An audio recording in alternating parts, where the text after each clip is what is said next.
Red Dawn. Part 4. =RK=. Planetary Shield Complex. Geonosis. Shark T loved the orbital drop. Diving through the atmosphere at breathtaking speeds, called to a primal part of her being, making her predator instincts cry in joy. The Force, enhancing her senses, made it even better. There was a thrill in risking one's life, when everything was placed on the line and adrenaline pumped through her vein. A feeling she had learned to suppress during her years as a Padawan. There were only a few times T allowed herself to let loose, reveling in her Togruta nature, only during her brief visits to the native savanna of Chile. This was one of those occasions. Shark T could feel the pod wrapped around her, the way it sliced through the air, the acceleration as she headed towards the ground as fast as her ride could carry her. The Jedi sensed the danger of targeting sensors glancing over the thin armor protecting her, the fight-or-flight reflex awakening in her system making her blood race faster. The General had to force her mind to focus, letting the Force flow through her. Her senses stretched, searching for enemies within her range. There was a veritable hive of droids below her, most of them ignoring the dropping soldiers, and moving towards the control center. So the agent who brought down the shields was probably still alive. She took a moment to search for them, finding only vague impressions of scared or determined locals and lots of droids. The journey down was over all too soon. The pod around her flaked open, letting her free fall for the last few hundred meters with only a repulsor to soften her landing. The Jedi Master used the Force to guide her descent, gathering a halo of telekinetic energy around her. Some of the machines below looked up, finally paying attention to the shock trooper's approach. A few of them raised their weapons, opening fire. It was too little, too late. The Jedi ignored the few wild shots that somehow managed to hit her, the blaster bolts splashing harmlessly over her shield. Her attention was consumed by controlling the increasing field of power she was gathering. Then Shark T hit the ground, landing on her hands and knees. The repulsor pod attached to her back burning out with a strain of slowing her down. The moment she touched down, the Jedi released all the gathered energy in a tightly controlled shock wave, throwing away every single droid in a 10-meter radius around her. The machines flew like ragdolls, breaking apart when they hit a solid surface. The Jedi stood up, her lightsaber eagerly jumping into her open palm, following her will, and she dashed forward, heading for the nearest group of droids. To her right, the open entrance of the command center is inviting target, however Shark T had no intention of getting herself exposed to whatever defenses waited there. Instead she charged a squad of SP droids, introducing them to her blade. All around her, the Helldivers started landing, raining plasma and explosives upon the exposed enemy. Among them was a familiar presence, casting dark shadows through the Force. The Jedi Master frowned. Vale's new apprentice had just arrived. Shark T submerged herself deeper in the Force, ignoring the rising anger within her heart caused by the new presence and continued dicing droids. At least that had calming effect upon the Togruta. =RK=. Republic Cruiser Chimera. First Assault Fleet Flagship. High orbit over Geonosis. Commodore Holt's battle group will be brought up to full strength within the hour, Yularen reported. Good. She is to hit the targets on the Alpha list immediately after her command resupplies. Are you sure, sir? The Admiral asked. Yes. Don't worry. I'll deal with it if someone says that I'm exceeding my authority. Your plan will escalate the war even further. Can't be helped. We've been very lucky so far. However, the Republic is one major operation going awry from being put back on the defensive. Right now we have a temporary advantage in space and the window of opportunity will close shortly, as you very well know. I've seen the figures. The Sis will make good on today's losses within 2 to 3 weeks. We won't be having much new construction coming online in the same period. Yularen frowned. At least we have the Corellians on our side. Without their aid this wouldn't be possible. How would their government react? Positively. I raised the possibility with their Governor General and Senator Iblis. Having one of their officers in charge would help soothe them, too. The Admiral added. That's politics for you. It's not like you don't know it, Wilif. You can't get to such a rank without getting your hands dirty by dealing with the Senate's finest. I have no idea what you are talking about, General. He attempted looking innocent. Right. Now back to work. What's the situation with the ship Skywalker borrowed? Yularen's expression became thunderous. SAR is going over the somewhat intact wrecks. At least two-thirds of the crews are gone for sure and most of the ground forces. His ship crash-landed about 1,000 kilometers from our nearest LZ. Orbital scans confirm that there are survivors, who will be swarmed by the natives soon. I have half a mind to let the idiot to his fate, I muttered. Anakin's stunt had wasted the lives of a lot of good men, something which could have been avoided if the young fool stopped to think and came to me for help. Hell, we might have gone with exactly the same plan, just using skeleton crews and keeping the ground ponders, and not essential personnel off the Vinotters. Still, he might prove useful for something. Besides, the men stranded with him didn't deserve to die because their commander was acting like a mature imbecile. Subject the surrounding area to saturating orbital strikes, before sending in escorted assault shuttles to pick up the survivors. At least 2 squads of special forces too. They are to place General Skywalker under arrest and bring his damn carcass here. I'll see to it. Is that all? Yeah. Just keep the fleet on alert in case the Seps still have a surprise or two for us. I'll go check the progress of the ground forces. Part 5. La Troop Transport. En route to LZ Kyber. Geonosis. The initial landings were going much better than Obi-Wan expected.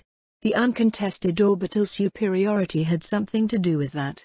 Then again, Vale's disregard for the locals and their world helped too. Every time when someone or something opened fire on the descending transports, it was promptly obliterated from orbit. The exceptions were the long-range proton cannons, which were protected by theater shields. However, those weapons were mere nuisance.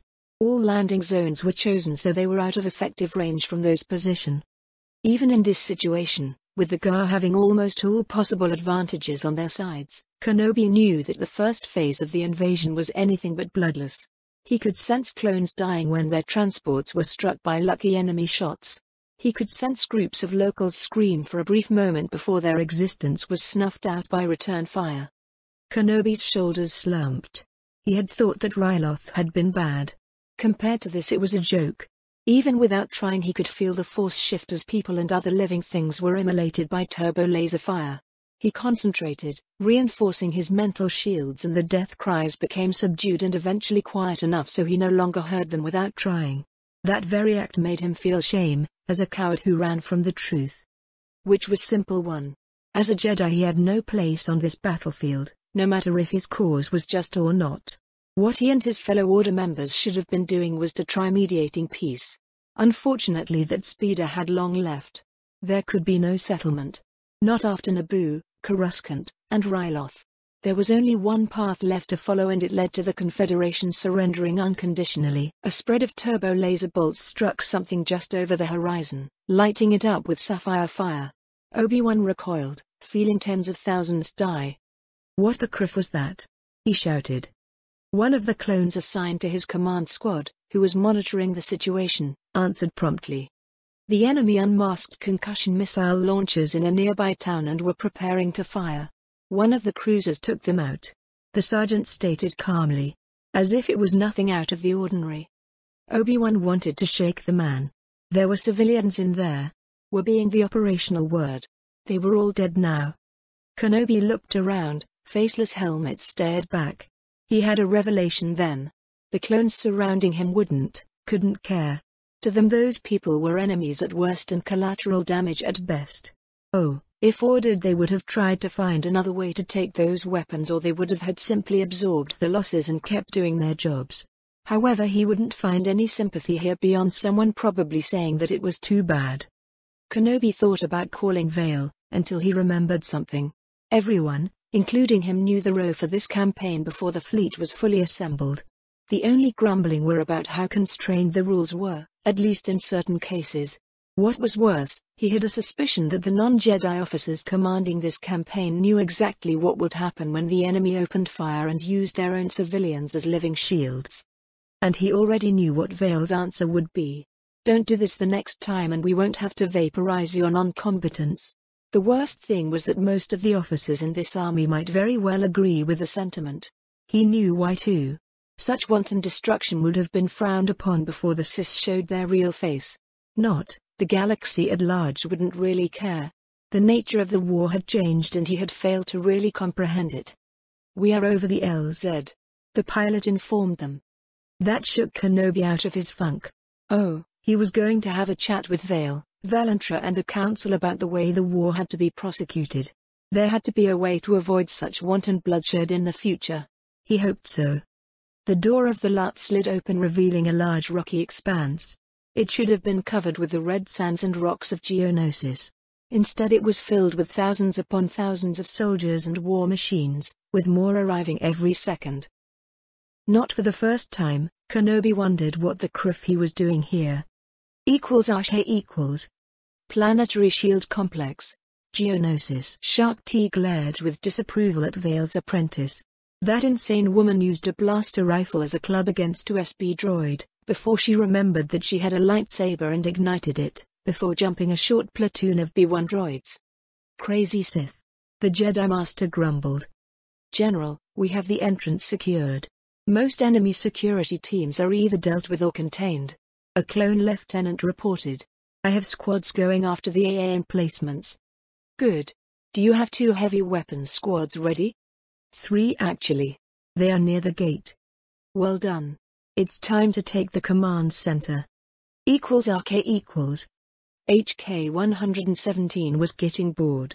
The meatbags were still trying to breach into the control room, leaving him with very little to do. At least after he booby-trapped most of the place. He would have grinned if he could. It would be impolite if he didn't have additional presents for his host. The assassin droid almost trembled with anticipation. The locals had about to finish cutting through the door. They took their sweet time too, the incompetent fools. The fireworks show caused by the cutting stopped. It was time. There were subdued noises as the equipment was moved and the assault team got in place. HK activated his stealth field and vanished from sight. The heavy door was thrown in by shaped charges. A spread of concussion grenades were next, followed by 8 commando droids and 2 Geonosian warriors. HK merely sent a signal which activated the explosives with which he had lined the walls around the door. They were shaped charges too, concentrating most of their power in narrow cones. The 2 massive locals were gutted in the initial explosions as well as 3 of the droids in the back. The rest scattered, searching for threats. HK threw his last thermal detonator through the destroyed door before he took aim and blew off the head of the nearest commando. Their return fire splashed over his shields, doing no damage. He laughed when the detonator exploded, ensuring that the inferior Sith models wouldn't be receiving reinforcements anytime soon. RK equals Republic Cruiser Chimera. First Assault Fleet Flagship. High orbit over Geonosis. I slumped in my bed, after drinking a couple of painkillers. The stunt I pulled with the battle meditation had side effects and they were home to roost. My body felt on fire, which was getting worse. I was doing my best not to access the Force, but it was hard. A long time ago, keeping in constant contact with the energy field which was everywhere had become an instinct, just like breathing. The fact that I could acutely feel the death and suffering on the planet below didn't help matter. The opening moves of the invasion were feeding the dark side, indirectly making me and any Sith who might be in this system a bit more powerful. It was a small, subtle thing. Not really measurable unless it was over a long period of time, but it was nevertheless true. It was one of the greatest traps of the dark side. She fed on strife, conflict and suffering. In turn she made the Sith being in their vicinity more powerful even if they weren't actively participating. Even worse, she twisted one's perceptions, making them enjoy sensing those negative emotions. It was no wonder that most if not all Sith got insane in the end. It was addicting, making you crave more and more violence and suffering. It was something I reveled in after my training in the Sith Academy. If it wasn't for meeting Veta and later Ashara, I would have succumbed to the madness. They kept me safe and more importantly, they were my consciousness. Here and now, there wasn't such a person in my life. While there were a few people I would call friends, none of them counted as far as keeping me in check went. I closed my eyes, exhaustion numbing my senses. The dark side of the Force laughed all the way until sweet oblivion claimed me. Ashe equals my naughty apprentice. A painfully familiar voice rumbled to my right. I cracked an eye open and groaned. Garish, yet tasteful robes. Check. Short, blonde hair. Check. My second Sith Master. Just my luck. You look better. I quipped. Damn, my head hurts. I know, it's great. She winked at me. Bloody infuriating woman. I'm dreaming, ain't I? Oh, do I feature often in your dreams? You know very well that I don't dream. You taught me the technique to secure my mind during sleep yourself. I also know how to bypass it at need, apprentice. I haven't been your apprentice in a long time. Now, even if you helped me arrange my death, I don't remember terminating our relationship, Vale. She pouted. As if you couldn't have jumped in another body without my help. Details. She sniffed. So any reason to haunt my dreams? I'm glad you asked. There was glint in her eyes. Yeah, that one. What did you do this time? I'm actually going to ask for help. Pull the other one. If you insist. It will be a moment, I just need to find my shock gauntlet. No matter. She raised her left hand, purple lighting dancing between her fingers. It's you all right. What did I do to deserve that? Do you want me to answer as a Sith Lord or like one of the lesser beings populating the galaxy? She gave me a disarming smile. What do you want?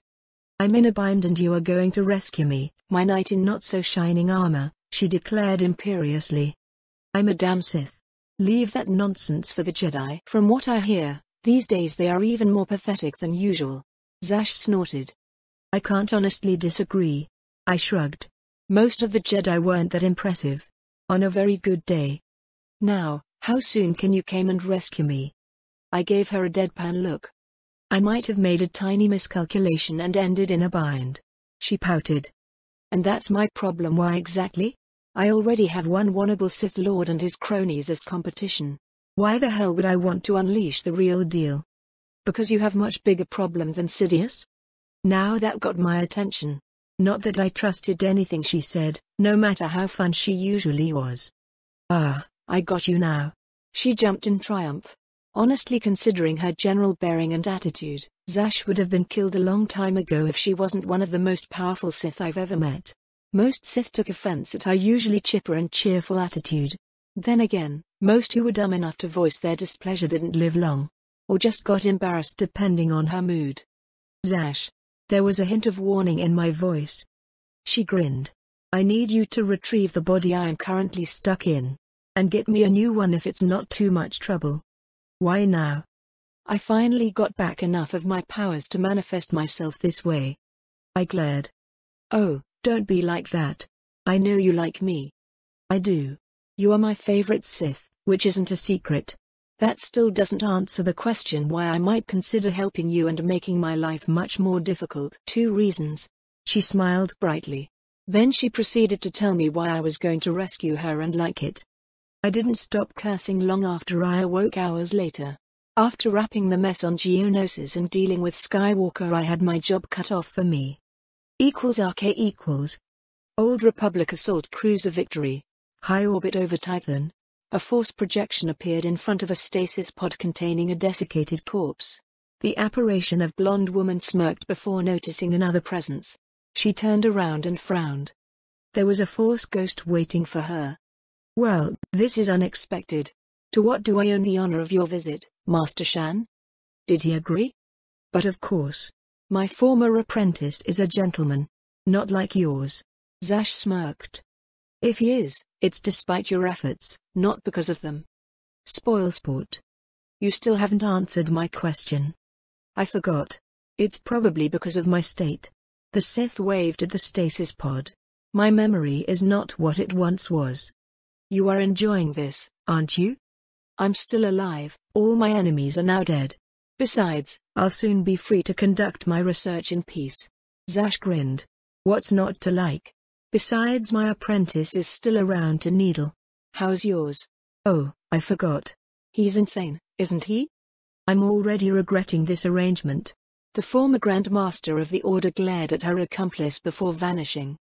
Zash chuckled with delight and closed her eyes. Her projection was slowly absorbed into the stasis pod containing her current body. Interlude, Things Best Forgotten. =RK=. Extract from Imperial Strategic Operations Archive. Retrieved from Dromund Cars. Voice 1, it was an otherwise unremarkable system. Just a single white dwarf, a thin disk of rogue comets and useless rocks floating in space, and a frozen ball that an enthusiast astronomer might mistake for a tiny planet. Voice 2, not surprising. Please continue. Voice 1, there were no resources of note there. The surrounding systems were similarly empty. Useless. Far from the trade lanes too, making sure that no one respectable would have a reason to go there. Thanks to the gravitation fields of a bunch of red dwarfs and a single, lazily moving black hole, which were nearby, as far as interstellar distances go, the tiny ice ball was well protected from prying eyes. The voice paused, laughing bitterly. Voice 2, it was hard to find and even harder to reach hellhole. Voice 1, that made it perfect. It was exactly what the Biowarfare Division was searching for. And so, Black Site 34 was born. Just like its sisters, that place was meant for bleeding-edge research. Some of the best minds in the Empire were sent to work there. Some of the most insane too. Voice 2, genius and insanity are the two sides of the same coin. You were sent to do what the Empire required from you. Voice 1, keep telling yourself that, Major. I know better. The man paused. A wet coughing could be heard. It was in one of those facilities, the ones built deep below the perpetually frozen surface of the planetoid, where we made a breakthrough. An unholy combination of hundreds of viruses. Then I enhanced it further, adding genes to strengthen its properties. So it could be more resilient, so it could spread faster, yet remain undetected for about a week or so. Voice 2, so you succeeded. Voice 1, the first man chuckled mirthlessly. Beyond my wildest dreams. That was before the Sith alchemist overseeing the project got personally involved, using the mysteries of the Force, he sneered. It's because of that damn madman. Voice 2, we are aware of the Darth's intervention. Voice 1, are you really? When I was done, we had it. A strategic weapon that could gut the Republic in just a week or two. The scientist sneered. You know what he did with it? To test it. Hey, perhaps that's better in the end. Even your superiors decided to bury the project when they saw what it was capable of. The scientist paused. A note of horror entered his voice. You did it, right? You purged the black site? Voice 2, the last remaining samples are contained.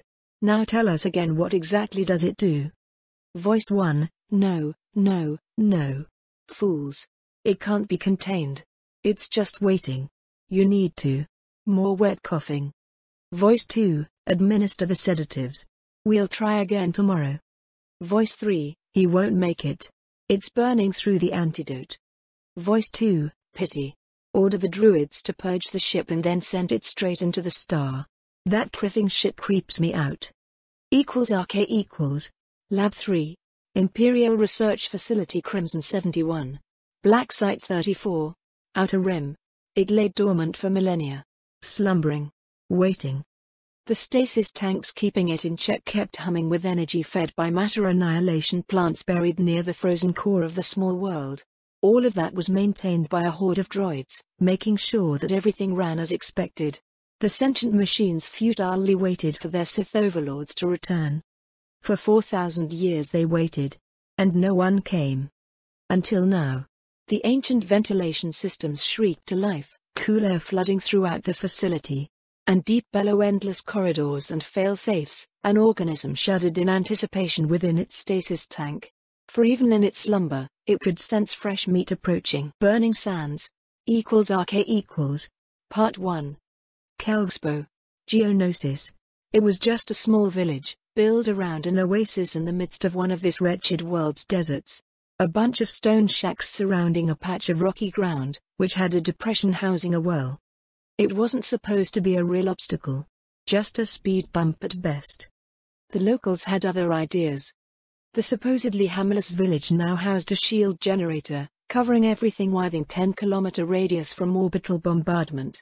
To make matters worse, the place was situated directly in the route the Pharmacy Lancers and their Iloth Ranger auxiliaries were ordered to clear.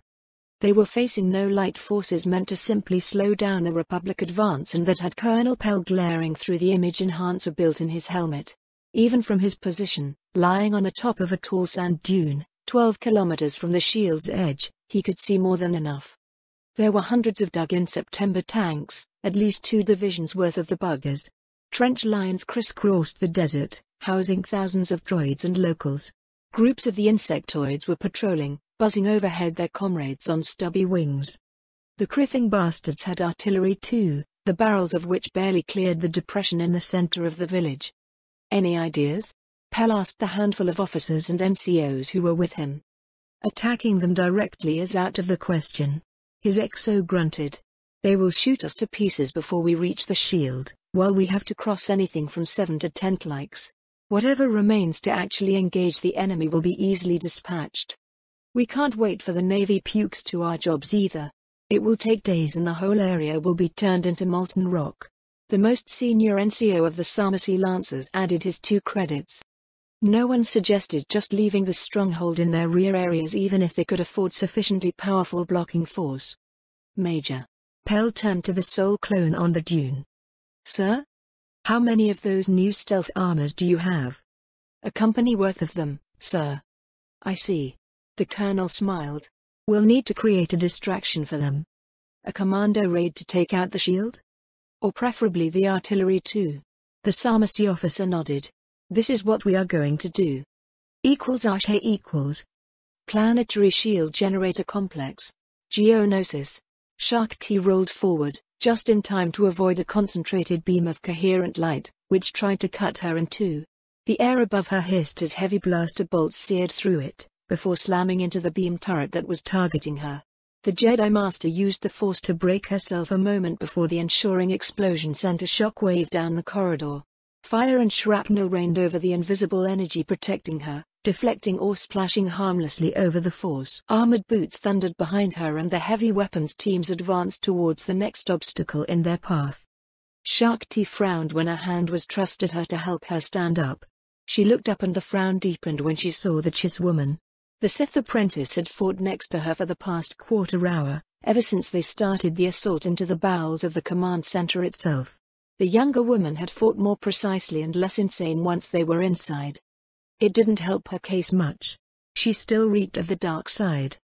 For a moment, Shark T hesitated, before she grabbed the offered hand and the Chiss helped her up. She wasn't going to be the one to act as an uncivilized savage. She was a Jedi after all and they were held to a higher standards. 2 crimson eyes stared at the Jedi Master. What's your problem, anyway? The Chiss asked and went after the clones without waiting for an answer. The Jedi Master went after them, fumbling for an answer. The woman was a Sith, obviously reveling in destroying her enemies, if the little Shark T saw from her so far was any indication.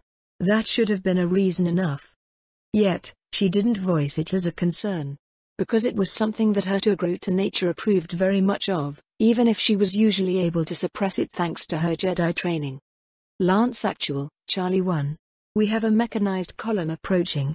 All orbital assets are tasked at the moment. Please advise. Over. Charlie 1, Lance Actual.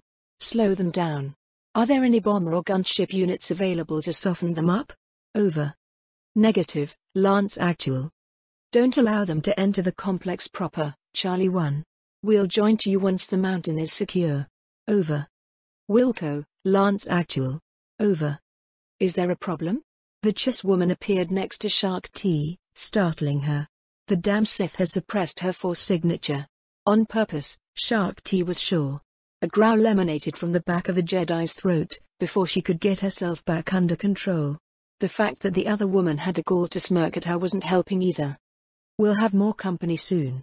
We need to take this building, now. Then try not to slow us down, oh great Jedi. The Chiss grinned mischievously and sprinted into the department of the facility, towards the sound of explosions and blaster shots. Shark T took a moment to compose herself and followed suit. For some reason that infernal woman had a knack for getting under her skin. =RK equals. Anxian Rangers lead elements. 60 klikes south of LZ Khyber. Geonosis. Intel said nothing about that. A young second lieutenant shouted from the shallow depression in the sand he was using as a cover. I told you. Sir. Intel usually can't find their asses with written instructions in hand and an astromech to lead the way. The gunnery sergeant, who was the NCO unfortunate enough to babysit the brand new LT, grunted from behind a nearby dune. The grizzled old soldier shot a local who flew in his direction. Then he rolled down the dune, barely avoiding a barrage of the green stuff that the criffing insects loved so much. That was an apparent network of tunnels which the locals had used to a great effect. The damn critters had appeared in the mid of a ranger column, announcing their presence with the detonation of a few well-placed explosive devices, before they swarmed the Enxians. The damn insects were right amidst them, making an orbital or even an airstrike a no-go. While there were elements of the other columns swinging their weight to help, those soldiers wouldn't be there in time. At least a third of the APCs in the column were already burning, most destroyed along with the people who they were supposed to protect. The rest had broken from the orderly advance, disgorging angry rangers in the process. That surely helped blunt the enemy onslaught, yet it made the situation even more chaotic, with human and aliens fighting hand-to-hand in places. A crazed local screeched and charged an APC and dove under it before detonating a bandolier with AP&E grenades. The machine was picked up by the explosion and then slammed in the sands, before its power cell blew up, scything rangers and locals alike. Another native bludgeoned to death the ranger, before he was cooked in his carapace by a flamethrower. A group of Geonosians buzzed over the scattering column, shooting at anything that moved. They blasted apart a squad of Enxians, before the favor was returned by the turret of an APC. Then an air mobile unit appeared, adding to the slaughter. Lances of green light cut through groups of locals, while laser cannons reduced others to chunks of cooling chitin. Armored clones started rappelling down, shooting at any native they could see. A moment later they were joined by General Kenobi, who jumped from Alert, igniting his lightsaber in mid-air, before landing into a group of natives who were using a pair of burning APCs as cover. Obi-Wan's blue blade danced as he glided through the Sorisu forms, avoiding or deflecting everything the Geonosians were able to throw his way. It was all over as fast as it began. The surviving natives scattered, slithering back into their tunnels. When the last went in, they detonated pre-placed charges, collapsing the entrances. "Cody, find who is in charge of this mess and give me a sitrep." The general paused. "This is Kyber Command, Kyber Actual. Slow down the advance and intensify recon runs. Be advised, the enemy has built tunnel networks in the AO. I want ground-penetrating scans of the area. Send medevac to my position. Kyber Actual, over. Ashe equals. Sis Deathbringer. 3rd Fleet Flagship. Hyperspace. Well, that could have gone better." Count Dooku muttered. He was browsing the last transmission from Geonosis before a public jamming cut off communications from that system. The Sith Lord appeared calm, which was a lie. His blood was boiling with barely suppressed rage. Geonosis was a trap. It should have been a decisive victory in space. The Sith had the numbers and firepower for one. Instead, this. Before comms were jammed for good, a report on the situation was sent out. The Sith fleet had been all but annihilated, with low to moderate casualties for the Republic. The enemy had been moving on the fixed defenses, preparing to reduce them along with what little mobile forces remained in system. Dooku grind his teeth. It was an unmitigated disaster. Oh, not in military terms, despite the great victory the Republic had apparently won in space. Just in a few weeks those numbers would be made up for by new construction. However, the Confederation had lost its momentum. They no longer could afford new offensives, unless they wanted to open themselves for potentially devastating counterattacks. At least in that respect, Geonosis was still working. It would tie up the victorious Republic fleet and a lot of their ground forces until it was reduced. And that would take months. More than enough time for the Sith to leverage their advantages and make sure that the Republic wouldn't be able to make a good use of their own. That still left Dooku with his real problem. He was en route to a high-level meeting of the Sith leadership, which would decide who actually ruled the Confederacy for the foreseeable future. After his capture and the series of disasters which started with that madness on Naboo, his position was far from secure. While Dooku could simply slaughter the imbeciles who thought that they had an authority over a Sith Lord, that wasn't a viable alternative. It could lead to the Sith fracturing, and that would leave them as easy pickings for the Ascendant Republic war machine. As distasteful as it was, the Sith actually needed the sniveling cowards and bootlickers that made up most of the Sith Council. For now. The Sith Lord returned his attention to the computer terminal built in his desk and continued writing the criffing speech he was to give, while his mind was busy planning how to charm or intimidate the various Sith leaders into supporting him and his master. Republic Assault Cruiser Hope. Task Force Firewatch. En route to the Outer Rim. Hyperspace. Are you insane? One of the new soldiers assigned to her command all but screamed. The new commander of Havoc Squad fixed the man with a look that made him shut the crap up. We have our orders. This Republic has sent a Black Ops team to the facility in question. You've all been briefed what's in that criffing place. We are to eliminate the commando teams that will attempt to breach the facility, retrieve a sample so our scientists can try creating an antidote. Then we torch the place? Another of the new members of her unit asked hopefully. Yes. We'll be lugging in enough thermal charges to evaporate the facility. Anyway, the Navy will burn the place once we are out. Just in case. The woman nodded. Now go familiarize yourselves with the new equipment. Captain Dawn, stay. The woman ordered. When the other 8 soldiers were out of the briefing room, only the last 2 original members of Havoc that remained. Mom? Don't give me that, old friend. The other woman slumped back in her chair and nodded Elara to sit. You've been briefed on what we are really after, aren't you? I'm the medical officer in the squad. Dawn shrugged, a ghost of a frown marring her face. This is probably the nastiest thing we've ever had to deal with. It makes you think, doesn't it? Elara looked around, raising an eyebrow. The room is clean. I had our mechanical friend sweep it before the meeting and I have a suppressor active. The major nodded at the desk she was sitting behind. It's a sheer madness. What the general wants. Dawn trailed off. You are afraid that the sample we are supposed to retrieve will be deployed. We gave our oaths to protect the Republic and her citizens. What we've been doing lately. Elara shrugged. Even if this is no longer the Republic we swore to protect. She looked at the ground. I've had misgivings for some time. Ever since we lost almost all from Aegis on Naboo. And the whole deploying of bioweapons doesn't bother you? Elara snapped. You know it does. The major grunted in frustration. What do you want me to do?